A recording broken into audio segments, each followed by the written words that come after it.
Bonjour à tous. Quelques mots d'introduction juste pour vous dire que nous avons présenté il y a quelques jours nos perspectives de marché 2026 et que plutôt que de vous soumettre 1 heure et quart de vidéo, on l'a découpé en 6 parties. La vidéo que vous visionnez actuellement concerne la première partie qui est consacrée à l'état des lieux des marchés en 2025 et surtout nos résultats des différentes stratégies dont nous vous parlerons et qui ont des résultats qui ont été vraiment exceptionnels. Nous avons fait, il faut le dire, une année qui nous a rempli de satisfaction. La deuxième partie est consacrée à la macroéconomie, à notre cadre de pensée, les chiffres qui nous paraissent importants, en particulier le marché de l'emploi, et expliquer pourquoi aujourd'hui on a une économie et un marché qui fonctionnent un peu à deux vitesses. La troisième partie aura vocation à vous présenter pourquoi nous considérons qu'il faut rester surexposé en actions malgré les valorisations. La quatrième partie, on s'interrogera est-ce qu'il faut toujours acheter de la tech et on vous expliquera pourquoi il faut élargir son champ de pensée. La cinquième partie, avant-dernière partie, sera consacrée aux métaux, les métaux précieux. Est-ce qu'il faut continuer à acheter des métaux précieux ? Vous savez bien que nous avons été précurseur dans la recommandation il y a plus de 2 ans sur l'or, que nous avons modifié notre discours depuis le mois d'octobre. On verra pourquoi aujourd'hui l'or n'est plus le cœur de portefeuille qu'il a été et pourquoi il faut un peu élargir le prisme vers d'autres métaux. Pour finir, on parlera du dollar, des risques également qui pèsent actuellement sur les marchés et on voit qu'il se matérialise pour certains dès aujourd'hui. Et enfin, dans cette 6e partie, la synthèse. Donc bonjour à tous, bonjour chers amis, chers investisseurs, chers clients. Donc j'espère que vous avez passé une excellente fin d'année et que vous attaquez l'année 2026 en pleine forme. Mais quelle année 2025! Nous avons réalisé des performances exceptionnelles.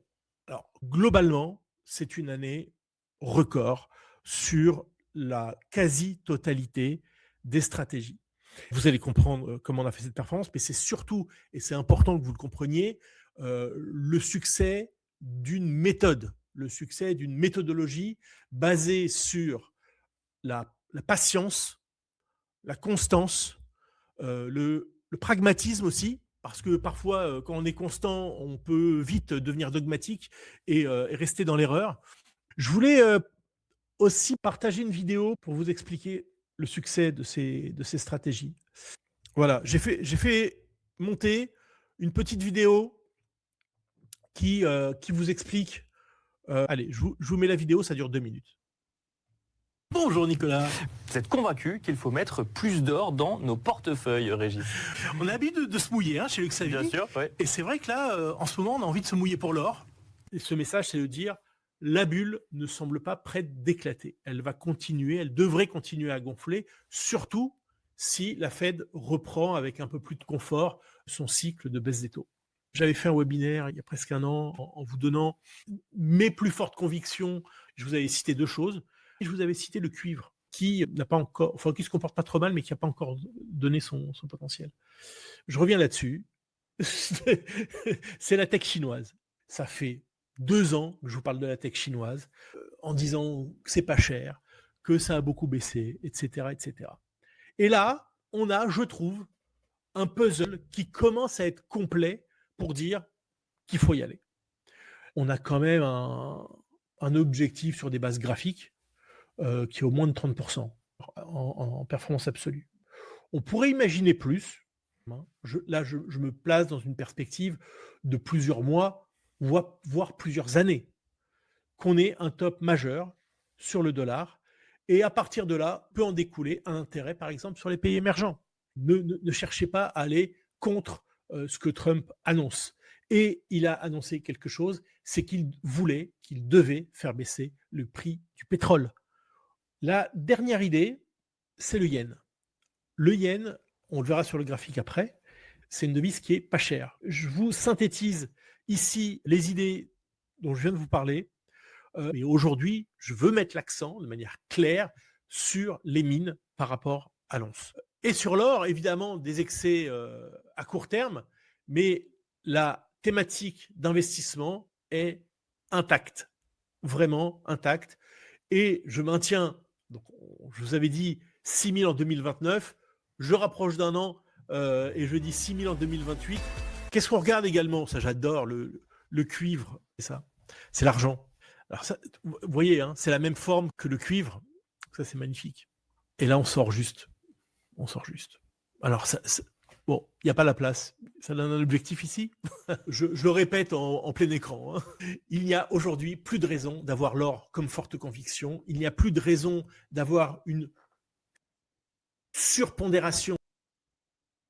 Ah, bon, alors voilà, donc je sais pas, c'est la première fois que je me livre à cet exercice. Alors effectivement, vous avez vu que ça a beaucoup tourné autour des matières premières, des métaux précieux, mais pas que, puisqu'il y a aussi le cuivre. Je m'interromps juste une seconde pour vous rappeler que bien entendu, vous pouvez vous abonner à notre chaîne.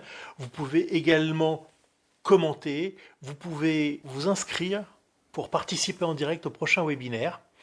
Et évidemment, partagez la vidéo si vous l'avez appréciée avec ceux que vous aimez. Et puis si vous ne l'avez pas appréciée, vous pouvez la partager avec ceux que vous n'aimez pas. On a une stratégie qui s'appelle matière première et qui effectivement a eu des performances également records et qui continue. Vous pourriez me faire une remarque et de dire « Ah oui, mais en octobre-novembre dernier, vous nous avez dit qu'il fallait vendre l'or. » Plus précisément, j'ai dit que l'or ne constituait plus un cœur de portefeuille pour nous. On en a eu des expositions à plus de 20% sur les portefeuilles dynamiques. Aujourd'hui, c'est ramené autour de 5%, donc une pondération, on va dire, un peu plus normalisée. Donc, c'est plus une conviction, c'est toujours là, mais c'est plus une conviction. Et finalement, la suite ne nous a pas donné tort, puisque on a, dans les gestions dynamiques, par exemple, conservé de l'argent qui a un parcours juste stratosphérique, d'ailleurs, alerte, et également dans certains portefeuilles, en tout cas dans les portefeuilles qui l'autorisent, puisqu'on ne peut pas faire des matières premières dans tous les portefeuilles, du palladium et du cuivre. Je reste encore un tout petit peu sur 2025.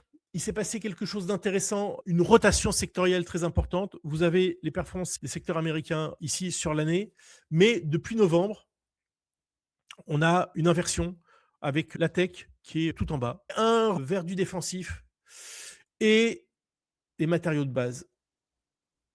Et ça aussi, ça fait partie de nos succès, c'est qu'en fait, la pondération en or a été redistribuée sur différents secteurs, dont les matériaux de base. Encore un mot de nos stratégies. 2026 commence très, très, très, très fort, puisque vous avez un S&P ou un Eurostock entre 2 et 4. Et que voilà, les 10 meilleures performances, c'est les 10 meilleures stratégies, sont déjà au-dessus de 8. Le petit disclaimer pour dire que ceci n'est pas du conseil en investissement. Partagez les liens autour de vous à des personnes qui sont intéressées par l'investissement, à des confrères, si vous êtes conseillé. Et je vous souhaite un très bon week-end. Ciao, à bientôt.